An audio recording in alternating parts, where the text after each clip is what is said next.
Go and find me such a beautiful place on earth that all kings will covet it. That's a heck of an order, right? Let's dive right into this explainer by imagining a king back in the 2nd century BC, King Attalus II of Pergamum. He gave his army an absolutely impossible mission. He essentially wanted them to find literal heaven on earth. A coastal harbor so breathtaking, so perfectly situated that every other ruler on the planet would just be green with envy. His men marched for months. They scoured the coasts of the Aegean and the Mediterranean, passing up beautiful spot after beautiful spot. Because, well, you can imagine they were terrified of bringing back anything less than absolute perfection to their king. Now ask yourself, if you were given that exact same order today, where would you even go? Does a destination even exist that could live up to such an impossible, mythological standard? We throw around terms like paradise or heaven on earth all the time, mostly in glossy travel brochures, but it's really rare to find a place where the physical landscape actually birthed the legends. Which brings us to our explainer today, the living legends of Antalya, myth, history, and nature.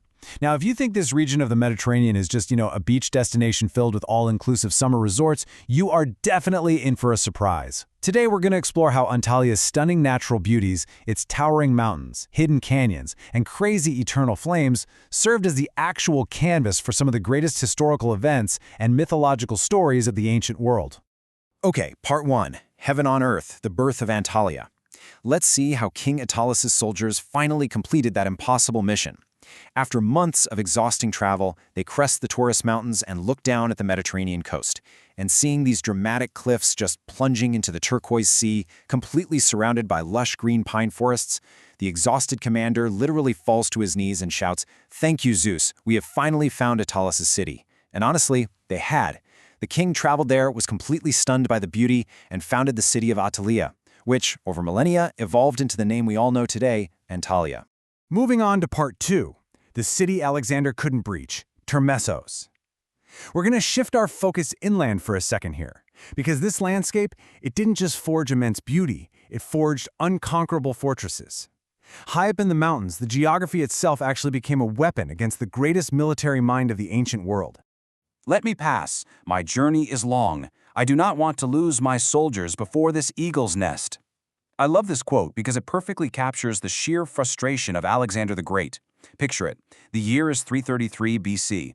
Alexander is sweeping across the known world, virtually undefeated. But then he arrives at the foot of the Guluk Mountains in Antalya. He looks up about 1,200 meters into the sky and sees Termessos. The local Solim people had built their entire city on this sheer precipice that historians literally called an eagle's nest. Alexander tried to force his way up the super steep Yani Pass, but the terrain was just way too treacherous. So, recognizing the total futility of fighting both fierce warriors and a vertical mountain, he actually abandoned the siege. It literally remains one of the very few places on Earth that successfully defied Alexander the Great. All right, part 3, Side, mythological tears of pomegranates. Let's travel east now, coming down from those harsh mountain peaks to the fertile plains of the Pamphylia region, specifically to the coastal city of Side. I want to shift the tone here for a bit, from a grand war narrative to a tragic, almost campfire-style mythological story. It's a great example of how ancient people interacted with their environment. So, the myth tells of a beautiful nymph named Side who goes down to the Monogot River to pick flowers for her young daughter. Innocent enough, right? Well, without knowing it, she breaks a branch off a tree that is actually another nymph named Lotus, who had disguised herself as a plant to hide from danger. The broken branch immediately begins to bleed. Horrified, Side tries to run away, but her feet take root in the soil. Her legs become a trunk, and she completely transforms into a tree. As she's transforming, she cries out that her crimson fruit will forever symbolize life and fertility. Now, what's really cool is that in the ancient Lui language, the word Side literally translates to pomegranate. So you see how the natural landscape and the abundant pomegranate trees of the region actually birthed this beautiful, tragic origin story for the ancient port city. Now for part 4, the secret of Olympos and Yanatash. Let's journey back down the coast, southwest of the city center, to the ancient ruins of Olympos. We're going to mentally hike up about 300 meters from the sea to uncover a 2,500-year-old mystery that, incredibly, you can still experience with your own eyes today: the Yanatash, or the Flaming Rock. For thousands of years, humanity has tried to explain the unexplainable here. Flames have been continuously shooting out of the rocks for millennia, just endless fire. The ancient Greeks looked at this and created the legend of the hero Bellerophontes. The story goes that riding his winged horse Pegasus, he battled the Chimera, the terrifying fire-breathing monster. He defeated it by driving it deep underground, and so the flames you see today are said to be the dying, eternal breath of that trapped beast. But on the flip side, the scientific reality is equally fascinating. Modern geologists have actually confirmed that the area constantly leaks a mixture of 82% methane, along with ethane gas, straight through cracks in the rock. When it hits the oxygen in the air, boom, it spontaneously combusts. So whether you prefer the epic mythological tale of Pegasus or the pure marvel of natural geology, Yanartash is a breathtaking reality to hike up to, especially at dusk. And this brings us to a wonderfully surprising little fact derived from these very flames. According to ancient texts, the great hero Heracles won a competition at Olympus. To celebrate his victory, he used the eternal flames of Yanatash to light a fire. This, according to the legend, was the lighting of the very first Olympic torch. No way, right? It's just an absolutely awe-inspiring detail.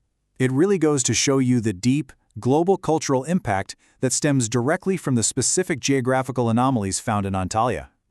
Moving on to Part 5, the land of canyons and waterfalls. Let's transition from those ancient myths to the massive scale of the natural wonders you can physically step into today. Because while the legends are absolutely amazing, the physical reality of Antalya's water systems is equally staggering. Seriously, if you're putting together a travel itinerary, you start to get a sense of the sheer volume of natural beauty available here. You have the serene Manavgat waterfall, beautifully integrated into a lush forest.